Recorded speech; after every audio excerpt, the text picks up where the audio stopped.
नमस्कार, सिटी न्यूजच्या बातमीपत्रात प्रेक्षकांचं मनपूर्वक स्वागत। आज दिनांक 11 डिसेंबर 2023 वार सोमवार।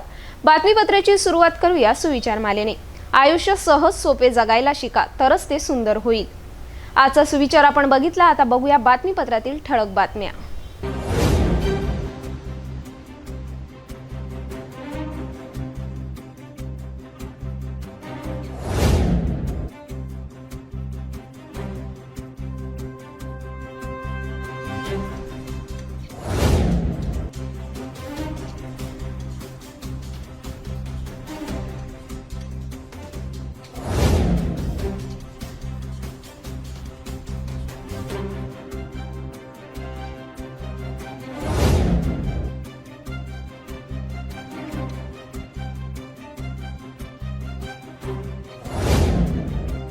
आपण ठळक बातम्या बघितल्या। आता घेऊया छोटासा ब्रेक।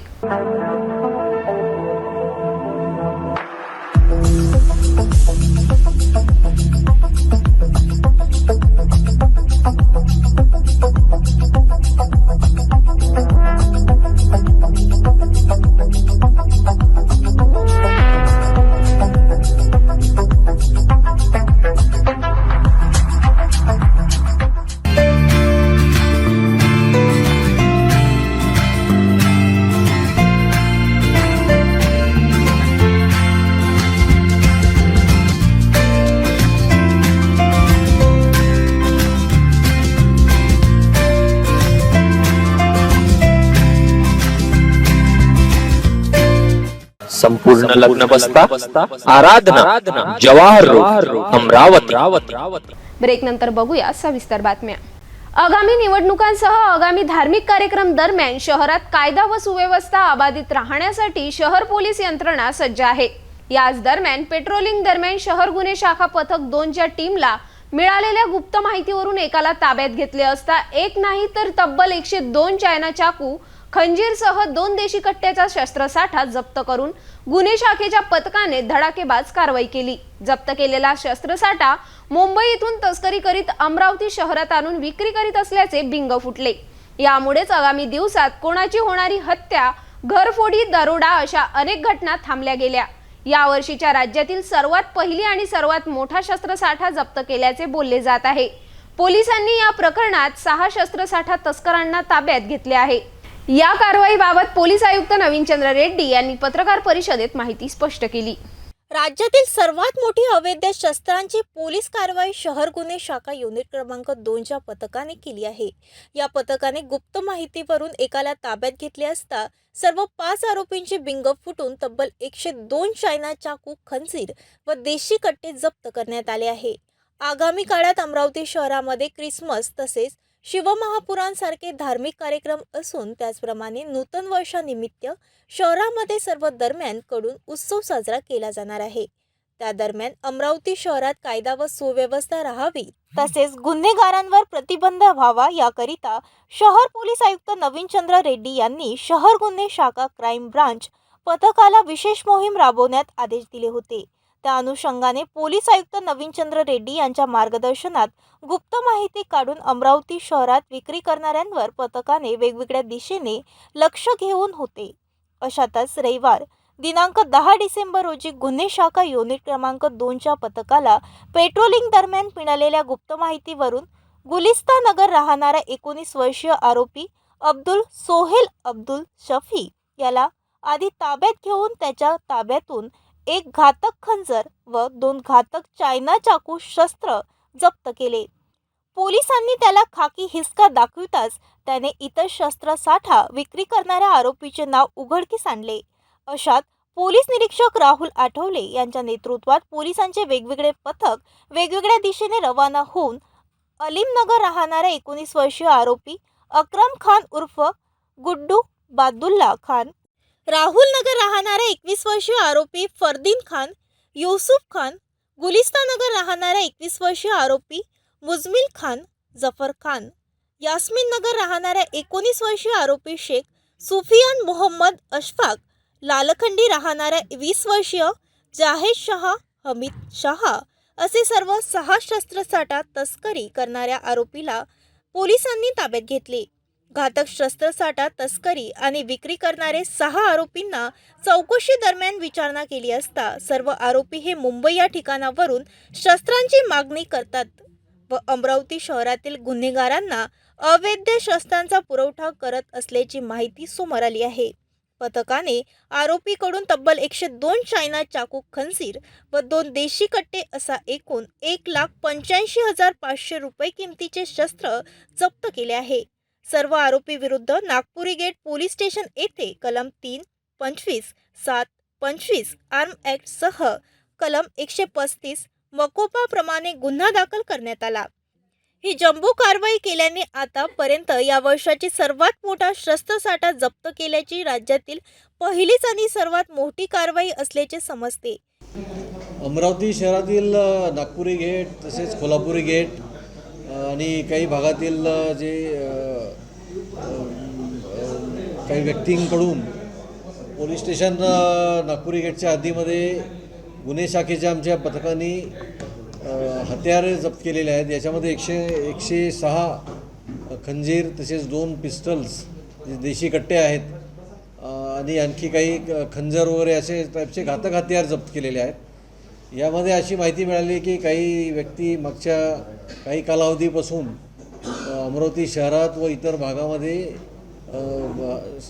जे आहे हे घातक हत्यार आणि जे चायना चाकू ज्याला म्हणतात असे प्रकारचे घातक हत्यार विकत आहेत आणि त्या हत्यारामुळे शहरामध्ये काही मारकाटचे घटना असतील, काही शरीराविरुद्धचे घटना आहेत, अशा घटना जे घडलेल्या आहेत आणि त्या व्यक्तींकडून काही जप्त करण्यात आलेले आहेत. आणखी काही लोकांना यांनी जे विकलेले आहेत अशा लोकांचे नाव आयडेंटिफाय झालेले आहेत आणि त्या लोकांनासुद्धा आता त्यांचे सर्च घेऊन त्यांच्यावर कारवाई करण्याची आमची कारवाई सुरू आहे. आतापर्यंत 6 आरोपी अटक करण्यात आलेले आहेत आणि यांच्याकडून आणि जे विक्री करणारे 2 व्यक्ती आहेत त्या 2 व्यक्ती जे मुख्य आरोपी आहेत त्यांच्याकडून हे सगळं मुद्देमाल जप्त करण्यात आलेला आहे. सर्व आरोपी जे आहेत हे जो सिनियर आहेत 19-20 ॲव्हरेज असा त्यांचं वय आहे. त्यामुळं ते बालिगच आहेत आणि काही जे छोट्या व्यक्तींना विकलेत अशी जी माहिती आहे त्यावरून आता त्यांचा शोध घेणं सुरू आहे कोणाला विकलेले आहे. पण एकंदरीत अशी आहे की याच्यामध्ये मोठ्या प्रमाणात शस्त्र आणून ते गुन्हेगारांना विकणे किंवा शस्त्रांपासून गुन्हे करणे, मारामारी करणे अशा प्रकारची जी घटना आहेत याला प्रतिबंध करण्यामध्ये मोठ्या प्रमाणात यश मिळालेलं आहे. आणखी ज्यांनी कोणी असे वेपन घेतलेले आहेत अशा सर्व व्यक्तींना आम्ही शोधून कारवाई करीत आहोत. ही कारवाई शहर पोलीस आयुक्त नवीनचंद्र रेड्डी, पोलीस उपायुक्त सागर पाटील यांच्या आदेशाने गुन्हे शाखा सहाय्यक पोलीस आयुक्त शिवाजी बचाटे यांच्या मार्गदर्शनात गुन्हे शाखा पथक 2चे पोलीस निरीक्षक राहुल आठवले यांच्या नेतृत्वात सहाय्यक पोलीस निरीक्षक महेश इंगोले, अनिकेत कासार, पोलीस उपनिरीक्षक राजकिरण येवले, पोलीस कर्मचारी राजेंद्र काळे, संजय वानखडे, जावेद अहमद, दीपक सुंदरकर, गजानन ढेवले, एजाज शहा, संग्राम भोजने, निलेश वंजारी, रायलीवाले योगेश पवार, चेतन कराडे यांनी केली. एका मुलीचा फोटो मोबाईलमध्ये काढल्याने तिने रागाच्या भरात त्याचा मोबाईल फोडल्याने 2 गटात तुफान हाणामारी घडली. एका गटाने महिलेला चाकू मारून जखमी करण्यात आले तर दुसऱ्या गटाने लोखंडी रॉड काठ्यांनी तुफान हाणामारी करण्यात आली. एवढेच नाही तर गाड्याची तोडफोड सुद्धा करण्यात आल्याचा आरोप पोलीस तक्रारीत करण्यात आला. ही तुफान हाणामारीची घटना अकोले रेल्वे क्रॉसिंग जवळ घडली. हेच प्रकरण बडनेरा पोलीस स्टेशन पोहोचताच दोन्ही गटाविरुद्ध पोलिसांनी परस्पर विरोधात अनेक गुन्हे दाखल करण्यात आले आहे. बडनेरा पोलीस स्टेशन हद्दीत एका युवकाने 8 ते 10 दिवसापूर्वी फिर्यादी महिलेच्या मुलीचा मोबाईलमध्ये फोटो काढला. ही माहिती तिला मिळताच मुलीने त्या युवकास मोबाईलमधून फोटो डिलीट करण्यास सांगितले. मात्र त्या युवकाने फोटो डिलीट केला नसल्याने महिलेच्या मुलीने रागाच्या भरात आरोपी युवकाचा मोबाईल फोडला आणि हाच वाद 2 गटात पुन्हा वाढून हाणामारीत रूपांतर झाले. दोन्ही गटात चाकू, लोखंडी रॉड आणि काठ्यांची हाणामारी करण्यात आली. एवढेच नाही तर वाहनाचीही तोडफोड करण्यात आली. या प्रकरणी पोलिसांनी 11 आरोपी विरुद्ध गुन्हा दाखल केला आहे. ही घटना बडनेरा पोलीस ठाणे हद्दीतील अकोले रोडवरील रेल्वे क्रॉसिंग जवळ घडली. हाणामारी करून एक गट प्रसार झाला होता. प्रकरण बडनेरा पोलीस स्टेशन पोहोचताच पोलिसांनी गुन्हे दाखल करण्यास सुरुवात केली. या हाणामारीत एका महिलेला चाकू मारून जखमी केल्याची तक्रार दाखल झाल्याने पोलिसांनी एका महिलेसह 5 जणांविरुद्ध कलम 324, 323, 143, 147, 148, 149, 504, 506 नुसार गुन्हा नोंदवून कारवाई सुरू करण्यात आली. तर दुसऱ्या गटाच्या तक्रारीवरून बडनेरा पोलिसांनी 3 महिलांसह 5 जणांविरुद्ध कलम 326, 143, 147, 148, 159, 504, 506, 427 अन्वये गुन्ह्यांची नोंद करण्यात आली. अमरावती शहरातील अतिवर्दळ समजल्या जाणाऱ्या बुधवारा परिसरात असलेल्या दिगंबर जैन मंदिरातून 7 ते 8 इंचाच्या 4 मूर्त्यासह पादुका चोरी झाल्याची घटना सोमवारी पहाटे उघडकीस आल्याने परिसरात एकच खळबळ उडाली. मंदिराचे दरवाजे सकाळी उघडले असता चोरीची माहिती उघडकीस आल्याने खोलापुरी गेटसह शहर गुन्हे शाखा विशेष पोलीस पथक दाखल होऊन तपासणी करण्यात आली.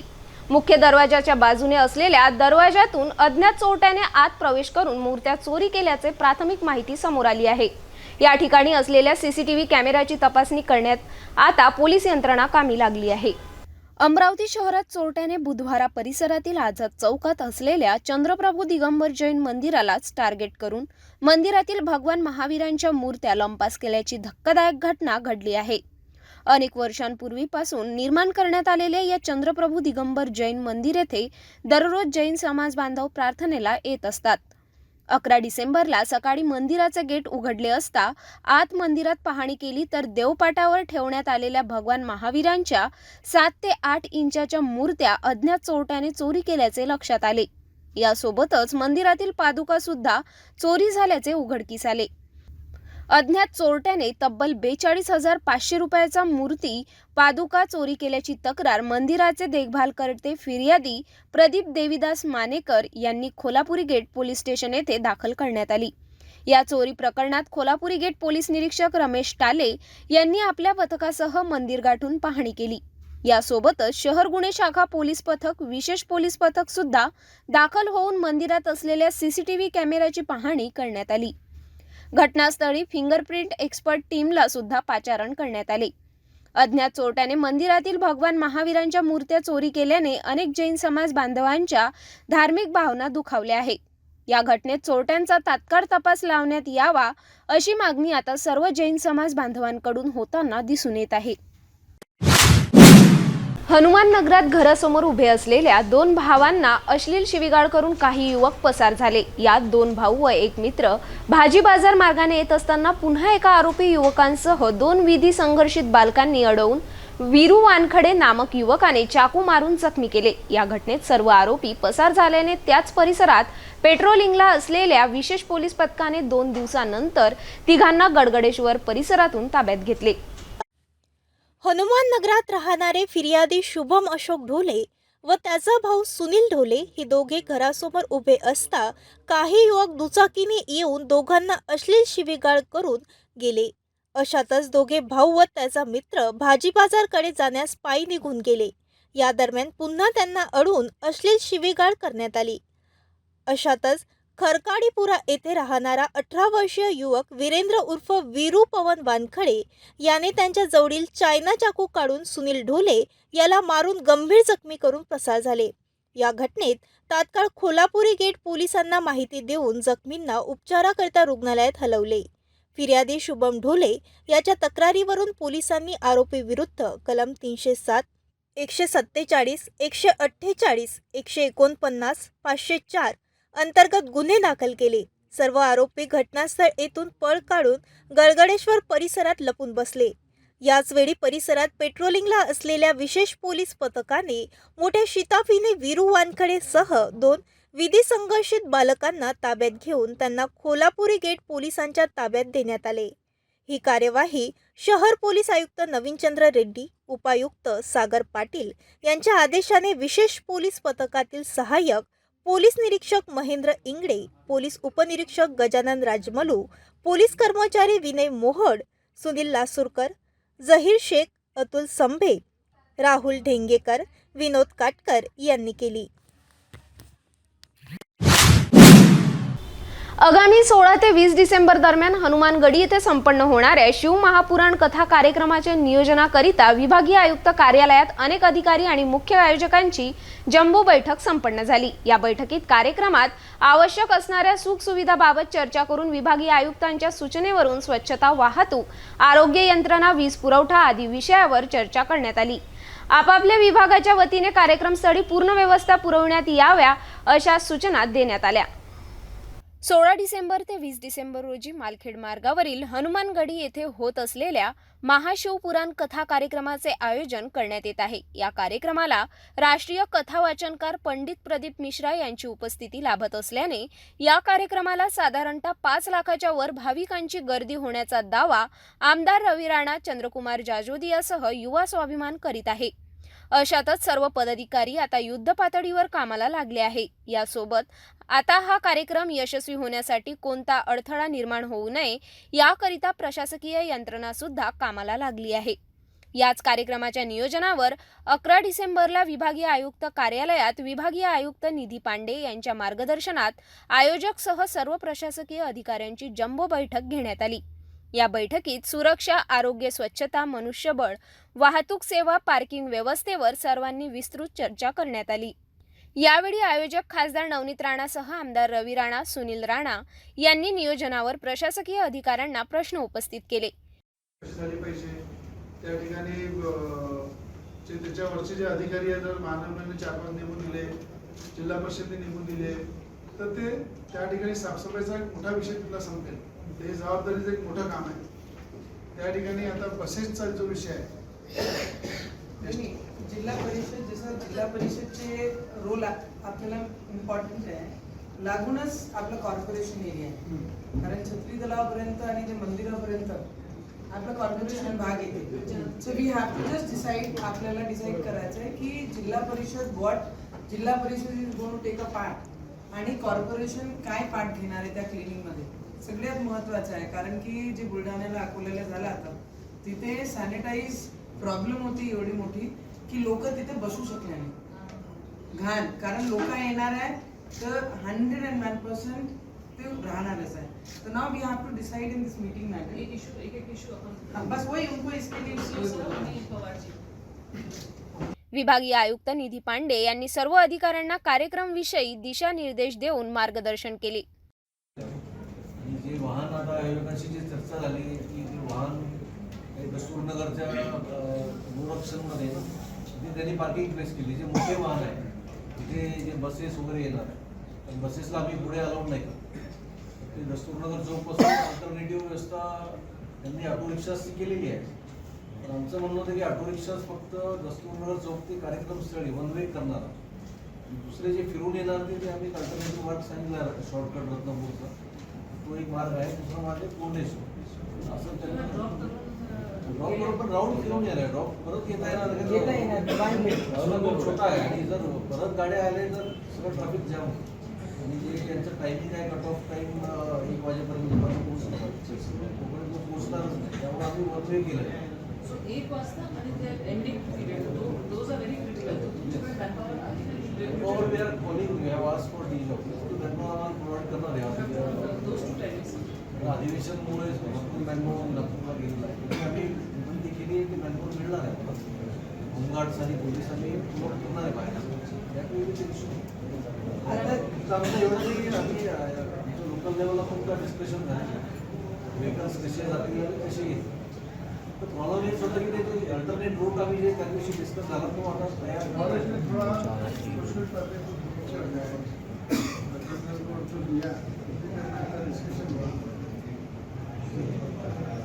जो होता है वहाँ पे सपोर्ट करना चाहिए था। 2-3 मिनट आराम आया है, ट्रैफिक का प्रॉब्लम हो सकता है। त्यांच्या सहकार्याने थोडंसं करावंच लागेल, कारण जिल्हा परिषदच्या स्वतंत्र तसं काहीच हे नाही आहे साफसफाईच्या, इट्स ऑल डिसेंट्रलाइज। ग्रामपंचायत स्तरावर ते राहतात स्वच्छतासाठी, ते त्यांच्या स्तरावर ते करतात। मग काही जेवढेच तिच्या आजूबाजूचे जेवढेच ग्रामपंचायत आहे, पण डेडिकेटेड स्टाफ ग्रामपंचायतचे 4 ते 5 लोक फक्त राहतात। आपण जरी मॅक्सिमम 4 ते 5 जे आजूबाजूचे जेवढे ग्रामपंचायत बैठकीला खासदार नवनीत राणा, आमदार रवी राणा, विभागीय आयुक्त निधी पांडेय, जिल्हाधिकारी सौरभ कटियार, पोलीस आयुक्त नवीनचंद्र रेड्डी, जिल्हा परिषद मुख्य कार्यकारी अधिकारी अविशांत पांडा, मनपा आयुक्त देविदास पवार, वाहतूक विभाग मनीष ठाकरेसह अनेक विभागातील अधिकारी मोठ्या संख्येने उपस्थित होते. भेटूया एका छोट्याशा विश्रांतीनंतर. किचन गृहिणी से जुड़ा एक अटूट हिस्सा जहां उसे मिले हर एक चीज अपनी सही जगह पर. इसलिए Amba stainless steel kitchen trolley आपको लगने वाली साइज अनुसार, आपके किचन के अनुसार, बिल्कुल आपकी इच्छा अनुसार उच्चतम क्वालिटी के किचन ट्रॉलीज मैन्युफैक्चरिंग से सीधे आप तक, यानी 100% वाजिब दाम, ना देखभाल की जरूरत, ना जंग लगने की परेशानी, आसानी से वॉश करने हेतु उत्कृष्ट कैरियर सिस्टम, साथ ही स्टेनलेस स्टील जीना रेलिंग, डेकोरेटिव ग्रिल एवं गेट भी हम बना कर देते हैं. Amba stainless steel kitchen trolley, Dastur Nagar चौक के पास, MIDC रोड, अमरावती, महाराष्ट्र. विश्रांतीनंतर पुन्हा आपले स्वागत. अमरावती जिल्ह्यात शासकीय तांदूळाचा काळा बाजार इतर व्यावसायिक करीत असल्याचा बेधडक वृत्तांत आमच्या सिटी न्यूजने याआधी अनेकदा प्रसारित केला होता. पुरवठा विभागाची कठोर कारवाई होत नसल्याने काळा बाजार करणाऱ्यांना कोणतीच भीती नसल्याने काळा बाजार फोफावत आहे. याच वृत्ताची अखेर दखल घेत आमदार यशोमती ठाकूर यांनी 11 डिसेंबरला हिवाळी अधिवेशनात मुद्दा रेटून धरला.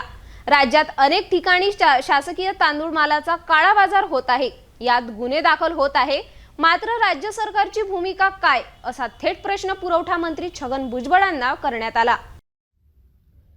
सरकारी स्वस्त दुकानात मिळणारा शासकीय तांदूळाचा अवैध काळा बाजार तांदूळ व्यापारी करीत असल्याचा बेधडक वृत्तांत याआधी अनेकदा आमच्या सिटी न्यूजने प्रसारित केले होते. गाडगेनगर पोलिसांनी काही महिन्याआधी बाहेरगावी जाणारा अवैध शासकीय तांदूळाचा ट्रक जप्त केला होता.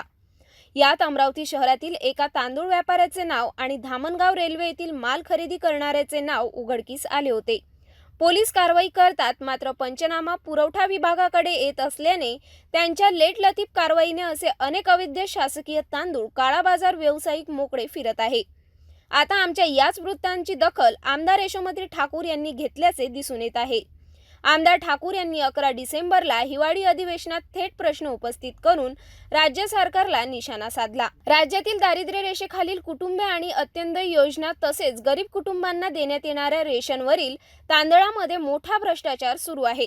4 किलो तांदूळ दिल्यामुळे तेच तांदूळ परत दुकानदार विकत घेतात आणि यातून मोठा भ्रष्टाचार होत असल्याचा आरोप काँग्रेसचे ज्येष्ठ आमदार ॲडव्होकेट यशोमती ठाकूर यांनी 11 डिसेंबरला विधानसभेत औचित्याच्या मुद्द्याद्वारे केला.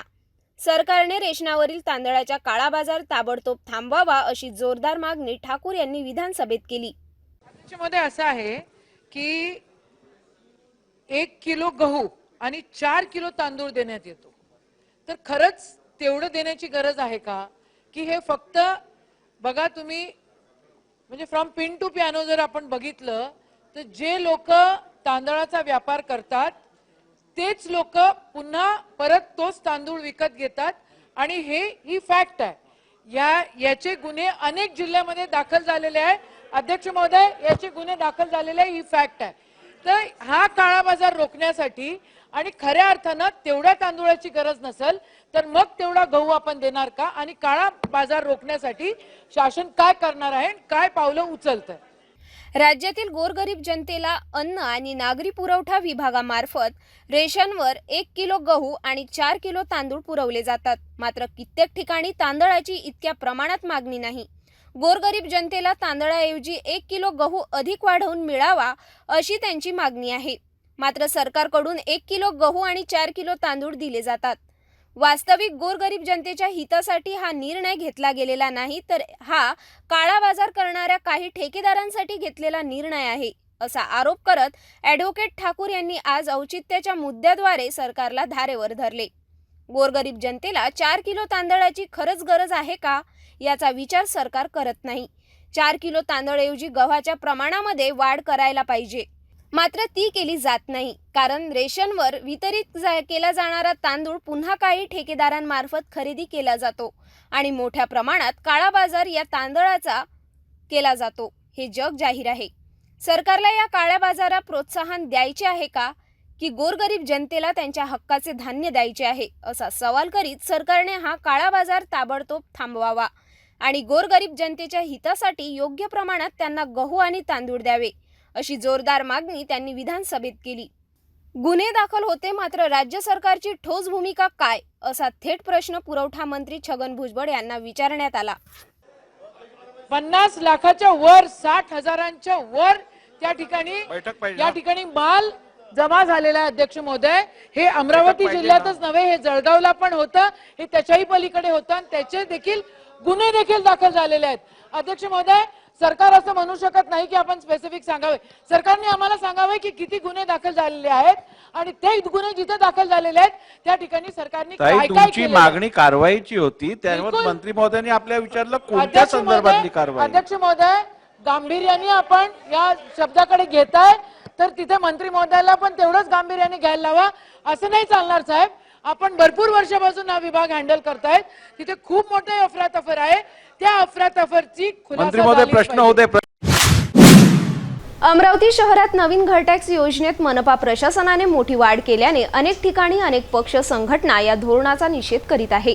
आता याच धोरणाच्या विरोधात मनपा वतीने आकारण्यात येत असलेल्या घर टॅक्स विरोधात नवजागरण मनीषी क्रांतिकारी स्मरण समिती रस्त्यावर उतरली आहे.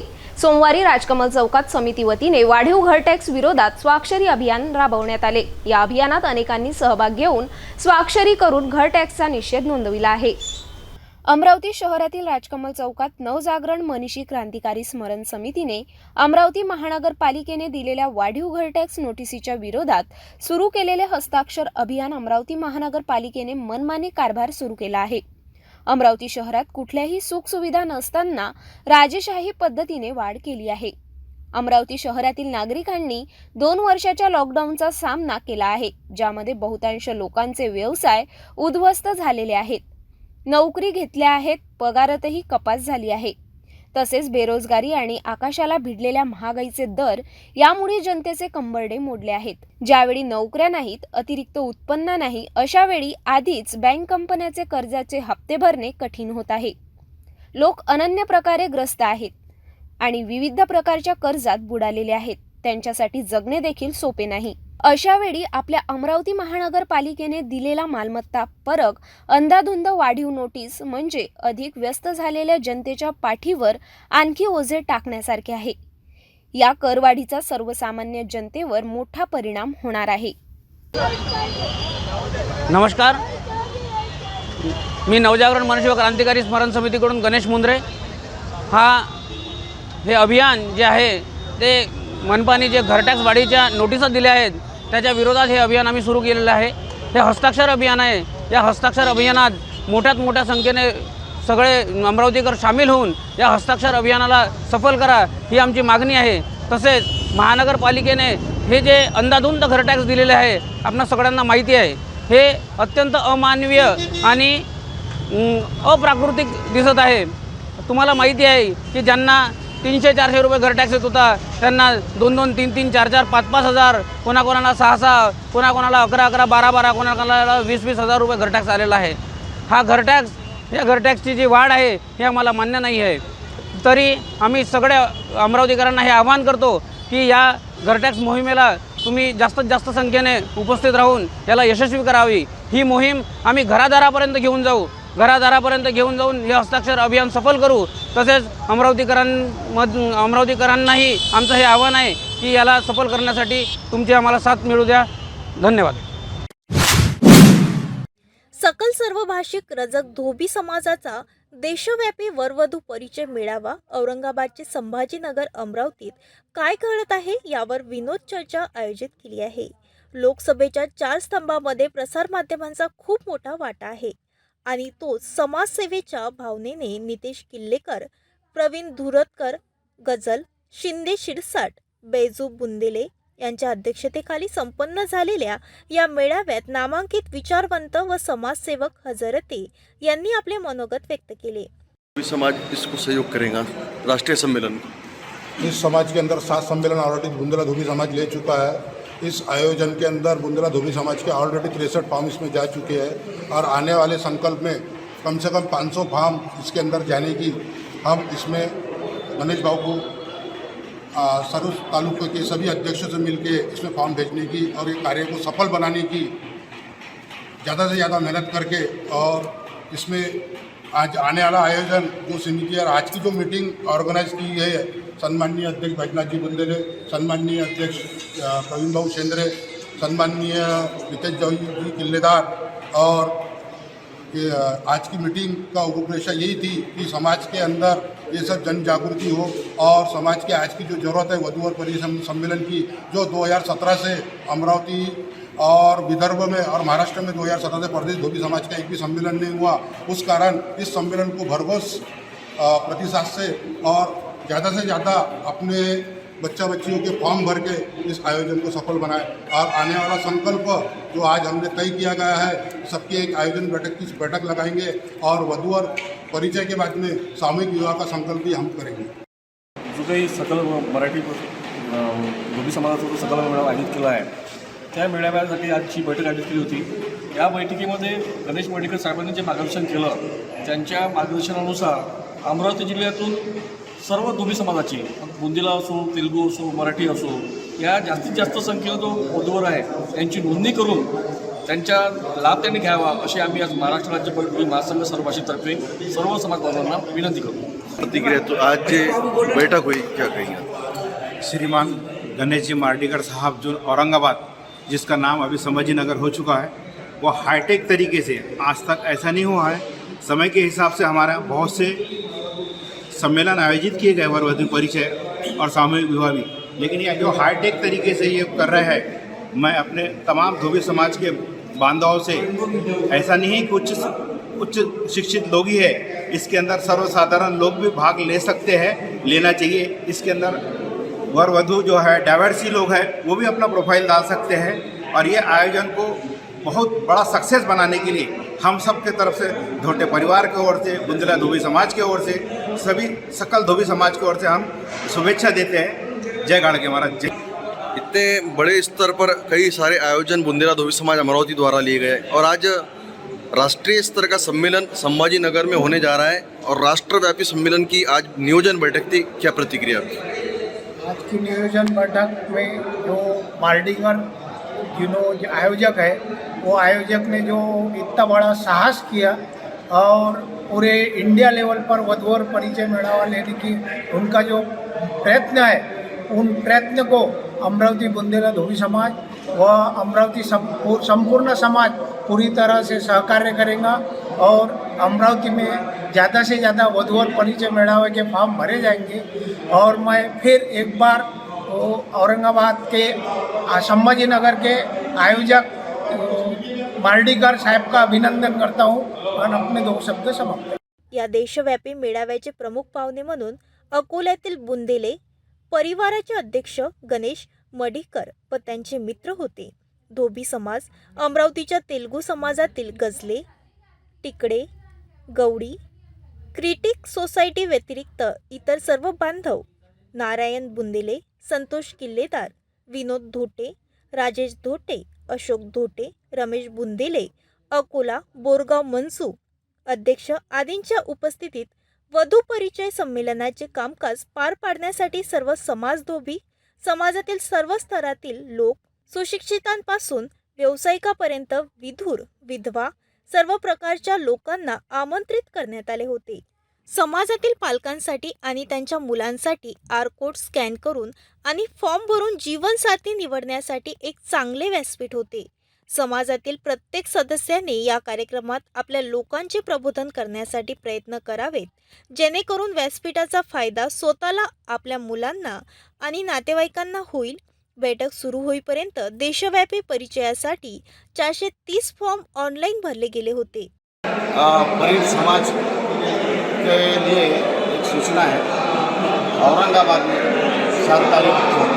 7 जनवरी 2024 को वर वधू परिचय मेळावा है। तो इस मेळावे में सभी धोबी समाज के लोगों के बच्चों को सूचित किया जाता है कि ज़्यादा से ज़्यादा संख्या में वहाँ पर हाजिर रहकर मेळावे का मेळावा जो है उसका लाभ उठाए और वहाँ वर वधू परिचय मेड़ावे में अगर लड़का लड़की को पसंद आता है तो वहीं शादी कराने का प्रोग्राम बनाया हुआ है। तो राज्यस्तरीय राष्ट्रीय स्तरीय जो वधूवर मेळावा जे होता है, आज काय इथे नियोजन सभा घेतली, काय त्याच्यामध्ये निर्णय झाले, कसं आपलं आयोजन आहे? 7 जानेवारी 2024 रोजी छत्रपती संभाजीनगर येथे देशव्यापी वधूवर परिचय मेळावा आयोजित केलेला आहे। मी आज अमरावती जिल्ह्यातील सर्व समाज बांधव, सकल परीट धोबी समाज बांधव यांना एकच आवाहन करतोय, हा देशव्यापी वधूवर परिचय मेळावा आहे। सर्व समाज बांधवांनी या मेळाव्याचा व वधूवरांनी व पालकांनी या मेळाव्याचा लाभ घ्यावा ही नम्र विनंती करतो। या मेळाव्यामध्ये 1000 ते 1500 देशातील वधूवर उपस्थित राहणार आहे आणि त्या मेळाव्याचं रूपरेषा मी सर्व जिल्ह्यातील समाज बांधवांना कळविलेली आहे।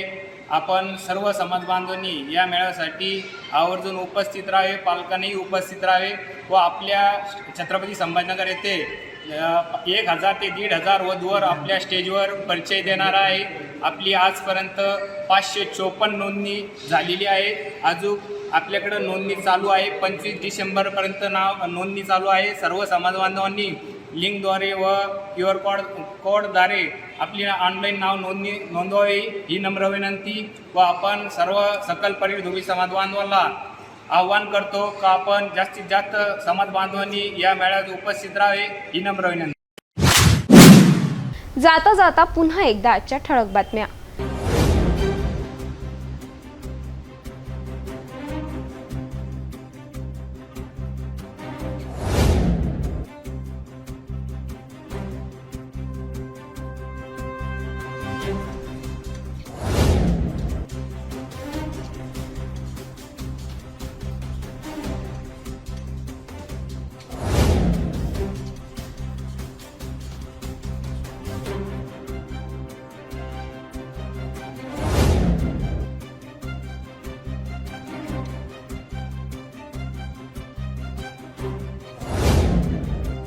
आपण आता सिटी न्यूज चॅनल आपल्या टीव्हीवर सुद्धा बघू शकता। यामध्ये GTPL channel number 73, Fastway 256, city cable channel number 92 वर। जर आपल्या टीव्हीवर सिटी न्यूज चॅनल दिसत नसेल तर आपण आपल्या केबल ऑपरेटरशी संपर्क करावे। आपण सिटी न्यूज केबलच्या व्यतिरिक्त YouTube, Facebook, Instagram आणि ट्विटरवर सुद्धा बघू शकता। याकरिता सोशल मीडिया अकाउंट सबस्क्राइब करा, फॉलो करा, लाईक करा। YouTube अकाउंट सबस्क्राइब करण्याकरिता सबस्क्राइब बटनला क्लिक करा आणि बेल आयकॉन दाबायला विसरू नका, कारण सर्वात आधी समाचार आपल्यापर्यंत पोहोचणार आहे। तसेच सिटी न्यूजचे फेसबुक पेज लाईक करा, Instagram आणि ट्विटर हँडल फॉलो करा। आपण व्हॉट्सॲपवर सुद्धा सूचना देऊन न्यूज प्राप्त करू शकता। व्हॉट्सॲप नंबर खाली स्क्रीनवर येत आहे। हे बातमीपत्र एवढ्यावरच थांबूया, पुन्हा भेटूया नवीन घडामोडींसोबत। नमस्कार।